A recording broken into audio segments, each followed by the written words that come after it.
Ovviamente prima di andare via vi voglio far salutare dalla mia nonna, questa donna di 98 anni, poi faccio un piccolo omaggio alla vostra meravigliosa terra che mi ospita oramai da 15 anni nelle mie serate estive.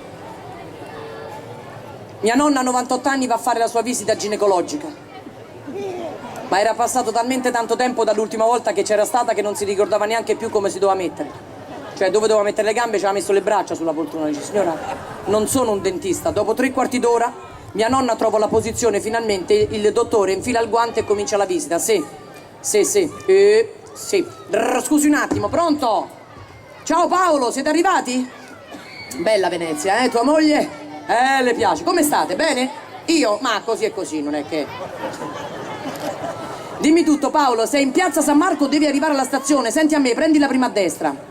Se vai su c'è un giornalaio, facendo il giro del giornalaio a sinistra trovi una fontana. A quel punto non ti puoi sbagliare, scendi giù, la prima a destra c'è la stazione. Ciao Paolo, salutami tua moglie. Si gira mia nonna: oddio signora mi scusi, dove eravamo rimasti? Mia nonna: dottor, fammi fare un altro giro a Venezia.